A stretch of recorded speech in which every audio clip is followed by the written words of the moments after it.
Hey, it's John from Gatti's Garage. Today we're going to machine a swing arm pivot shaft for our GS 1100 Pro Street build. Stick around to see how.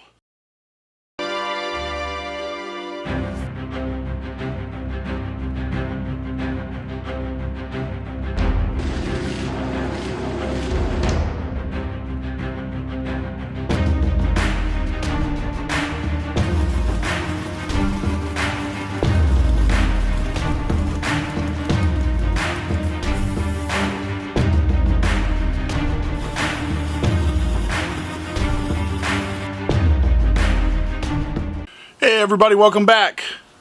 We are in the shop on a Sunday.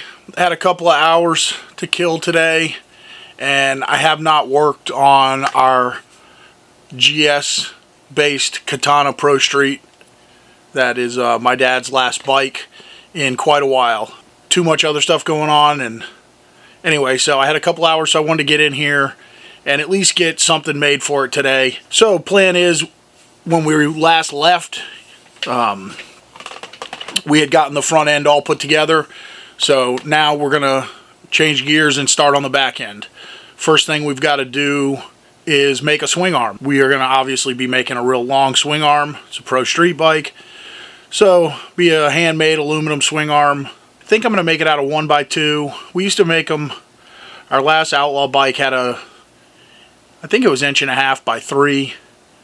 Last few I've made are 1x2. I don't know. I'm going to still give that some thought. We're not going to get to that today either way.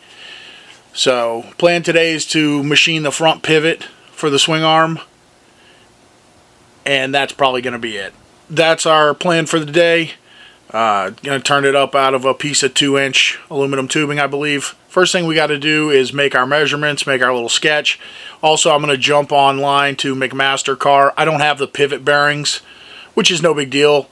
But I'm going to look and see what they have available in our sizes that we're going to want, and that will allow us to know our dimensions. We need to bore our tubing for the bearings to fit. So first thing I'm going to do is jump on there, figure out what we've got for bearings, and then we'll be able to make up our little sketch and head over to the machine.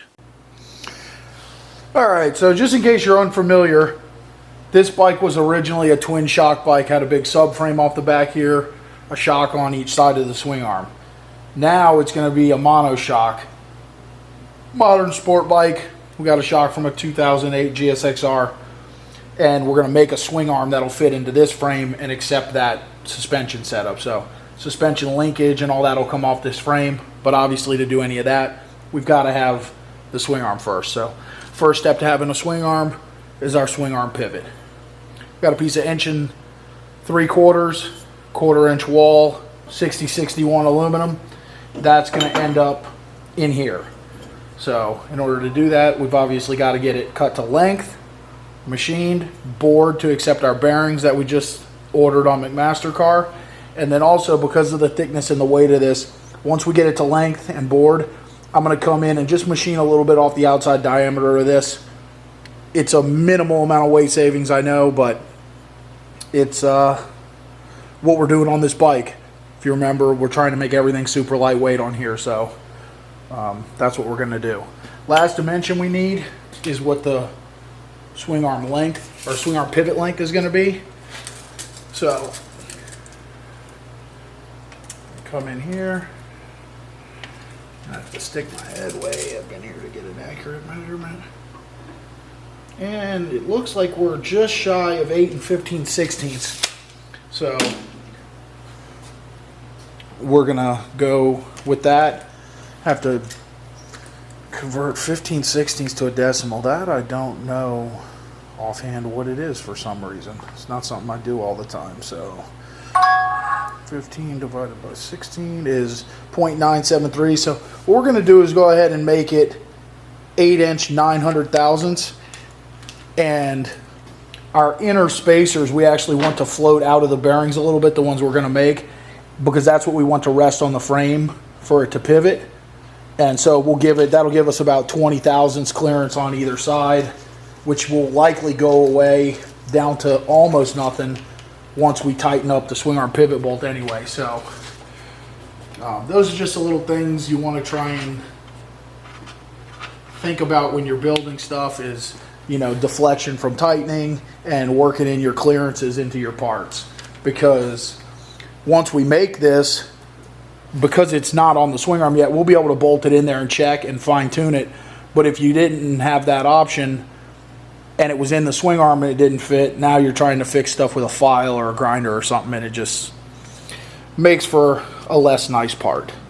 So, all right, we're going to head over to the lathe and get working. So we're out at the lathe. It's a relatively simple part to make. We face it off.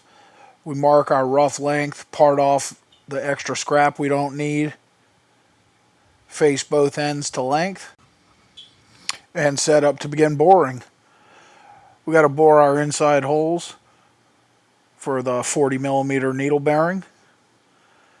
Again, relatively simple process. Bore one side, flip it around, bore the other side. We stop a couple times here and there, use a snap gauge to check our inside dimension. Again, this needs to be an accurate press fit. Leave about a 1/1000th press for our needle bearings to go in. If you make them too tight, when you press the bearing in, it squeezes the bearing and makes the bearing overly tight and causes it to burn out soon. So went ahead and avoided that by going with a 1/1000th press.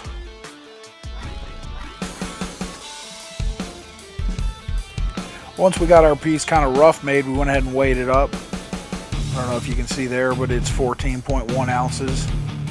And we're going to throw it back in the lathe, install our big live center, and turn down a bunch of the outside of it.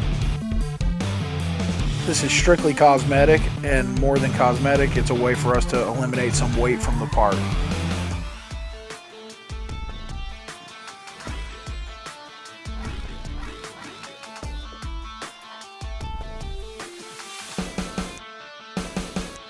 So we turned 100/1000ths down off the outside of the center of the pivot, and we're weighing it up again. New weight, 9 ounces. So we eliminated 5.1 ounces, so over a quarter of a pound. Super happy with that. All these little weight savings add up over the total build and are definitely worth the time invested. All right, guys, we got our pivot made, machined down. Believe it or not, we cut about half the weight off by doing that. So to me, that was worthwhile. Got about a 9 ounce savings. It's half a pound. That stuff adds up in the long run. So obviously we don't have our bearings to fit in here, but you get the idea. Swing arm pivot will fit right here, and this is the first piece of the puzzle towards getting the back end done and having a roller. I believe I mentioned this build log in one of the earlier episodes on this bike. Something I'm doing on this is keeping really detailed records on this bike. Every piece we make, every part we buy. I don't really know why. I saw another guy had some old records from a bike he had built that had then been stolen, and allowed him to replicate a lot of the parts. It's just something I'm doing. And hopefully maybe one day I'll find it and think it's kind of cool, you know, when I'm gone and out of here, you know, grandkids or great-grandkids or something. So anyway, I just wanted to give an update on that, and I find it to be something really interesting. I'm curious what you guys think. Is that something that you would find cool if you found, you know, something from your dad or your grandpa or something that he had kept a real detailed log of a build he had done over the years?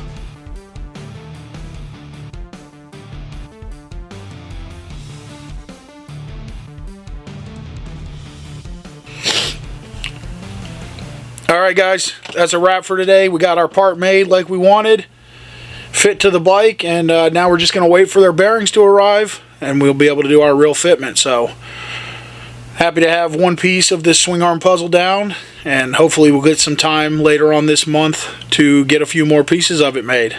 So as always, appreciate you guys being here and sharing your time with me, especially on this build. This build means a lot to me. It's a real special bike, and I'm glad to be able to share it with everybody who is interested. So again, thanks for being here. Don't forget to like, share, and subscribe, and we hope to see you next time at Gatti's Garage.